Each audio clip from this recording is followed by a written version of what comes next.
আমাদের এই পৃথিবীতে এমন কোনো মানুষ খুঁজে পাওয়া যাবে না যে সে সাপকে ভয় করে না। সাপ একটি ভয়ঙ্কর প্রাণী। হয়তোবা অনেকের মুখে শুনেছেন যে আপনি যদি খারাপ মানুষ হয়ে মৃত্যুবরণ করেন তাহলে আপনার কবরে সাপ আসবে, সাপ আপনাকে কামড় দিতে থাকবে। আসলে জিনিসটা খুবই ভয়ঙ্কর। সাপ সম্পর্কে অনেক হাদিসে উল্লেখ করা হয়েছে এবং হযরত মুহাম্মদ সাল্লাল্লাহু আলাইহি সাল্লাম সাপ সম্পর্কে অনেকবার আলোচনাও করেছেন এবং বলেছেন, তোমরা যদি সাপ দেখো তাহলে তোমরা সাথে সাথে তাকে মেরে ফেলো, কিন্তু মেরে ফেলার আগে 3টি জিনিস লক্ষ্য করবে অথবা 3 বার তাকে সাবধান করবে। এরপরও সে যদি ভয় পেয়ে চলে যায় তাহলে তোমরা তাকে মেরে ফেলো, আর সে যদি না যায়, সে তোমার দিকে খিতিয়ে আসে, তাহলে তোমরা তাকে হত্যা করো, কারণ সাপ একটি ভয়ঙ্কর প্রাণী। অনেকেই সাপের কথা শুনলে তাদের গাও শিহরে ওঠে। আজকের ভিডিওতে দেখাবো একটি ছোট বাচ্চা নামাজ পড়ছিল, এমন সময় একটি শয়তান বিভিন্ন সাপের রূপ নিয়ে তার সামনে হাজির হলো। এরপরে কি হলো এই ভিডিওটি শেষে আলোচনা করা হয়েছে, তাই অনুরোধ করছি মনোযোগ দিয়ে ভিডিওটি শেষ পর্যন্ত দেখুন। তা চলুন শুরু করি। আল্লাহ তাআলা বলেন, তোমাদের মধ্যে এমন কি কেউ আছে যাদের বাসায় কোনো খাবার নেই, এবং তোমার মধ্যে এমন কি কেউ আছে যে অসুস্থতে অনেক দিন ভুগছে? তোমরা আল্লাহর নিকট উপস্থিত হও, আমি আল্লাহর নিকট উপস্থিত হও, আমি তোমাদের সকল গুনাহ মাফ করে দিব, আমি তোমাদের রিজিক বাড়িয়ে দিব, আমি তোমাদের সবকিছুই বাড়িয়ে দিব, আমি তোমাদের মনের আশা পূরণ করে দিব। আল্লাহ তাআলা জোর করে বলছেন এসব কথা। আল্লাহ তাআলা বলেন, হালমিন মুস্তাগফিরিন ফা গাফিরালা, তোমরা কি কেউ আছো যে তোমরা গুনাহ করেছো? আমি আল্লাহর নিকট উপস্থিত হও, আমি তোমাদের সকল গুনাহ মাফ করে দিব। হে ভাইরা, কিন্তু আমরা আল্লাহকে সঠিকভাবে ডাকতে পাচ্ছি না, আমরা আল্লাহকে স্মরণ করতে পাচ্ছি না। আল্লাহ তাআলা আমাদের নামাজ পড়তে বলেছেন 5 ওয়াক্ত নামাজ পড়লে একটি মানুষের অভাব অনটন থেকে দূর হয়ে যায়, একটি মানুষের অসুস্থতা থেকে দূর হয়ে যায়, একটি মানুষের সংসারে অশান্তি থেকে দূর হয়ে যায়। কিন্তু আমরা 5 ওয়াক্ত নামাজ পড়ছি না, আমরা শুধু পরীক্ষা করার জন্য নামাজ পড়ছি। হয়তোবা কারো কোনো সমস্যা, সেই সমস্যাটি দূর হওয়ার জন্য নামাজ পড়ছি। হয়তোবা 3 দিন 4 দিন নামাজ পড়লাম, সমস্যাটি সমাধান হয়ে গেল, আমরা আবার নামাজটিকে পরিত্যাগ করলাম। হে ভাইরা, আল্লাহ তাআলা তো এই জন্য নামাজ পড়তে বলেননি।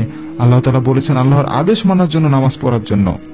কিন্তু আপনারা আল্লাহর কাছে চাওয়ার জন্য নামাজ পড়ছেন, আপনার মনের আশাটি পূরণ হলো, আপনি নামাজকে ভুলে গেলেন, আপনি আল্লাহকে ভুলে গেলেন।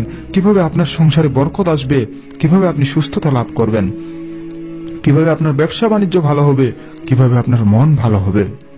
হে ভাইরা, আমরা অনেক ভুল ধারণায় আছি। আমরা নামাজকে ট্রায়াল হিসেবে ব্যবহার করছি। আমরা যেমন একটি কাপড় কিনতে যাই, আমরা গায়ে ট্রায়াল করি, দেখি আমাকে মানাইছে কিনা। আমরা ঠিক অনুরূপ ভাবে নামাজটিকে ট্রায়াল অনুযায়ী পড়ছি। আমাদের কোনো সমস্যা হলে ট্রায়াল অনুযায়ী নামাজটিকে পড়ছি, আবার সমস্যার সমাধান হয়ে গেলে আমরা নামাজটিকে পরিত্যাগ করছি। হে ভাইরা, এই জিনিসটিকে পরিবর্তন করতে হবে। আল্লাহ তাআলার আদেশ আমাদের অমান্য করা যাবে না।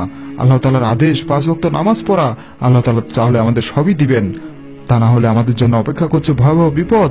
আমাদের দুনিয়াতেও শাস্তি ভোগ করতে হচ্ছে।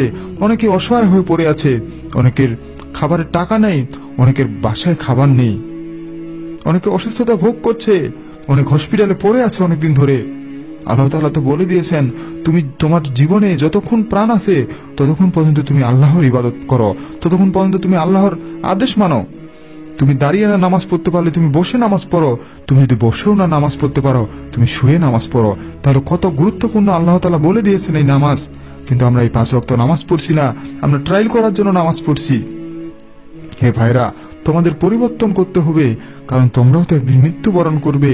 আল্লাহ তাআলা তো বলে দিয়েছেন দুনিয়াটাতে সামান্য একটু কষ্ট হবে, কিন্তু আখিরাতটা হবে তোমার ভালো। এবং যেসব লোকেরা ভালো তাদের দুনিয়াতে কষ্ট হবে, তাদের আখিরাতে হবে ভালো।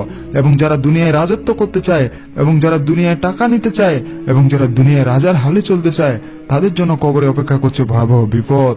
হযরত মুহাম্মদ সাল্লাল্লাহু আলাইহি সাল্লাম যখন জান্নাতে প্রবেশ করলো, তখন দেখলো যে জান্নাতের একটি কোণায় 2 ধরনের মানুষকে আটকিয়ে রাখা হয়েছে। তারা জান্নাতে প্রবেশ করেছে ঠিকই, কিন্তু জান্নাতের একটি কোণায় তাদেরকে আটকিয়ে রাখা হয়েছে। হযরত মুহাম্মদ সাল্লাল্লাহু আলাইহি সাল্লাম তাদেরকে প্রশ্ন করলো, হে আমার উম্মতেরা, তোমরা এখানে দাঁড়িয়ে আছো কেন? তখন তারা বলল, আমরা ছিলাম দুনিয়ার মধ্যে সেই মানুষ যারা আমাদের কাছে অতিরিক্ত টাকা ছিল, আমরা ছিলাম দুনিয়ার মধ্যে সেই মানুষ যাদের অনেক পাওয়ার ছিল, আমরা আমাদের ক্ষমতাটাকে অপব্যবহার করেছি। হে ভাইরা, তাহলে নামাজ কত বড় ইবাদত। আপনারা 5 ওয়াক্ত নামাজ পড়ুন, আপনারা আল্লাহর রাস্তায় চলে আসুন। আজকে একটি ছোট্ট ঘটনা বলে এই ভিডিওটি শেষ করব। না জানি ঘটনাটি কতটুকু সত্যি, আমি সৌদি আরবের একটি ওয়েবসাইট থেকে পেয়েছি এই ঘটনাটি, আপনাদের মধ্যে শেয়ার করলাম। এক ছোট মেয়ে জঙ্গলের মধ্যে নামাজ পড়ছিল, মানে বাসার সাইডে একটি বাগান ছিল, সেই বাগানের মধ্যে নামাজ পড়ছিল। মেয়েটি তার বাবা মাকে নামাজ পড়তে দেখে সেও একটি জায়নামাজ কিনে নিয়েছে বাবা মার কাছে, সেও নামাজ পড়বে। এমন সময় মেয়েটি আজান শুনতে পেল। মেয়েটি ছিল অনেক ছোট্ট, আপনারা হয়তো ছবিটি দেখে বুঝতে পারছেন। সে নামাজের জন্য উপস্থিত হলো, সে জায়নামাজটি বিছিয়ে নামাজ পড়া শুরু করলো। এমন সময় শয়তান সেই ছোট মানুষটিকেও নামাজ থেকে বিরত রাখছে। শয়তানের অ্যালার্জি হচ্ছে নামাজ। শয়তান নামাজকে দেখতে পারে না। যে মানুষ অথবা যে ছোট বাচ্চা নামাজ পড়ে, শয়তান তার দিকে লেগে পড়ে। তখন সেই শয়তান সেই ছোট বাচ্চাটির কাছে গিয়ে বিকট সাউন্ড করা শুরু করলো। তো বাচ্চাটি যখন ভয় পেল না, তখন অতিরিক্ত ভয়ানক কিছু সাপের রূপ ধারণ করা শুরু করলো শয়তানটি, যেন ওই মেয়েটি আর নামাজ না পড়ে। কারণ মেয়েটি যেন বুঝতে পারে যে নামাজ যখন পড়বে তখনই সাপ আসবে, অর্থাৎ আমাকে আর নামাজ পড়া যাবে না। মেয়েটির জীবন তখন পরিবর্তন হয়ে যাবে। সে যদি নামাজ না পড়ে ছোট থেকে উপরে উঠে, তাহলে বড় হয়েও সে 5 ওয়াক্ত নামাজ পড়তে পারবে না, যেভাবে হোক কাজা হবেই। তখন সেই মেয়েটি তবু নামাজ পড়া শুরু করলো। এমন সময় আল্লাহ তাআলা উপর থেকে সেই শয়তান সাপটিকে মেরে ফেললো এবং শয়তান সাপটি সেখান থেকে অদৃশ্য হয়ে গেল। অর্থাৎ বোঝা যাচ্ছে আল্লাহ সবকিছুই পছন্দ করেন, নাফরমানি পছন্দ করেন না। আল্লাহ সবকিছুই পছন্দ করেন। কোনো মানুষ নামাজ পড়বে, তাকে যে পরিত্যাগ করাবে, আল্লাহ তাআলা সেটিকে পছন্দ করেন না। আপনারা তো চীনের ঘটনাটি দেখতে পাচ্ছেন।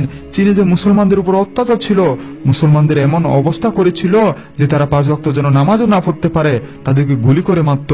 আজকে চীনের অবস্থা দেখেন, যে এই চীনের কারণে সারা পৃথিবী আজকে ভয় আছে করোনা ভাইরাস নিয়ে। আল্লাহ তাআলা তাহলে কি না করতে পারেন? আল্লাহ তাআলা এটিকে পছন্দ করেন না।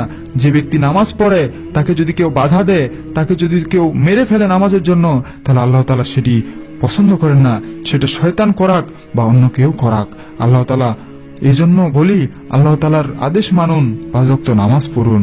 আমাদের এই ভিডিওটি ভালো লাগলে অবশ্যই লাইক করবেন এবং কমেন্ট করে জানাবেন কেমন লেগেছে, এবং আমাদের নতুন চ্যানেলটি সাবস্ক্রাইব করবেন।